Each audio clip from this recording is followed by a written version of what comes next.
Today we are taking on the Twin Coast Cycle Trail the alternative way.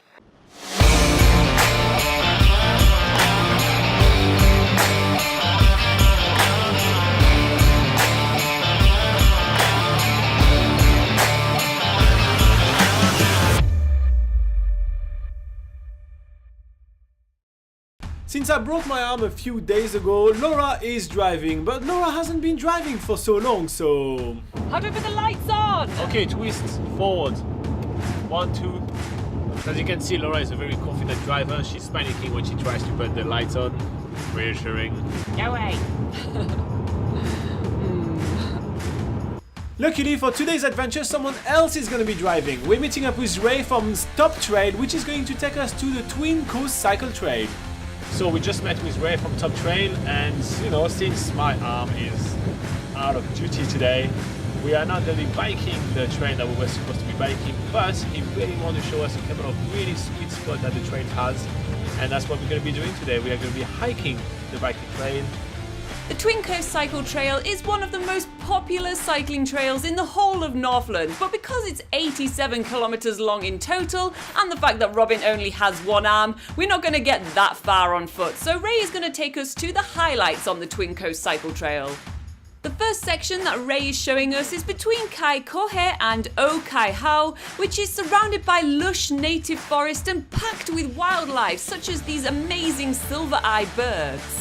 We're super stoked to be getting this close to the silver eye because usually they're really elusive. It's quite hard to get close to them and they're usually traveling in big groups. But after checking out those birds, we are moving on to the major highlight of the Twin Coast Cycle Trail, which is this awesome railway tunnel.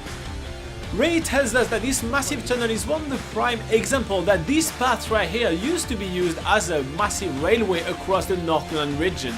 There was not that many roads and they were actually poorly constructed, so the railway was one of the main arteries throughout the region. This tunnel is 80 meters long and was built in 1915, which makes it one of the oldest things we've seen in this country so far.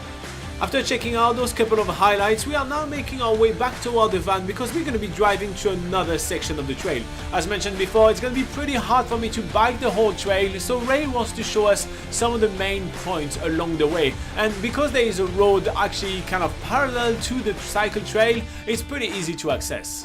The next section is really a prime example of why Kiwi are actually so kind people. When they tried to build this cycle trail, the farmland that was right here was actually gifted by the local farmer to the cycle trail because they value their land so much and they want everybody to be able to explore it. I can't believe how different the landscape is here compared to the section that we've just been on. This whole area is surrounded by lush, rolling green farmland. There's lots of vibrant autumn colours around and there's a beautiful stream running alongside the cycle trail. Of course, what would farmland be without farm animals? And one of the interesting things to see here are all the goats. We have a little bit of a staring competition with them before moving on with the rest of the trail. I'll just tell you a little bit more about the Twin Coast Cycle Trail. So it's 87 kilometers long, usually taking about 2 days to complete. And when you're on a bike, the gradient is grade 1 to 3, which means that it's a pretty easy-going cycle trail for pretty much all levels. The reason this cycle trail is called the Twin Coast Cycle Trail is because it goes from coast to coast, starting in the Bay of Islands in the little township of Opua, and goes all the way to the Hokianga Harbour into the little town of Horeke. As we are walking alongside the river, I'm kind of regretting having a broken arm. Honestly, I would have loved to bike this trail. It's super wide, super well maintained, it looked like a really super easy bike ride. I'm already super impressed by the wealth and variety of vegetation that we're just walking through. I mean, we're not doing that much right now, we're just walking for about half an hour and there's still a huge variety of plants and native bush that we're passing through. It's really awesome and I would have loved to spend a couple of days biking this 87 kilometers track.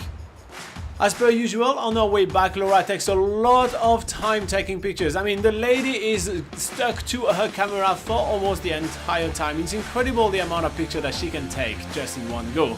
By the way, if you want to check out her picture at Instagram, it's at BackpackerGuideNZ if you want to find us out and give us a cheeky like.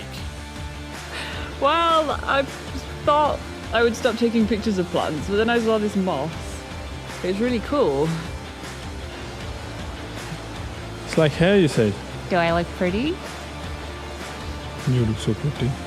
Back in the van with Ray, I am taking the time to get a cheeky nap right here because it has been a long day. On top of it, with healing with my arm, it's a bit of a pain. And we are back at the hostel Honeheke, which is a great place to stay at in Kaikohe. We actually chat and play cards with a ton of other backpackers. It's a lot of fun, good food, good people. I mean, what else do you want? But tomorrow we are heading to Kawakawa, which is a really cool place to check out.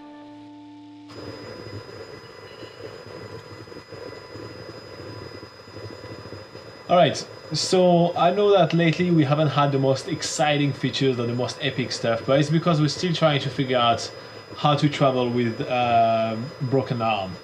But I'm working right now on our itinerary and we have a lot of really fun stuff planned in the next few days. Also good news is that in the next few days I'll be able to go back to itinerary where I went to the hospital to get my first cast, to get it replaced with a much better fiberglass, I think. Yeah, with a much better fiberglass cast.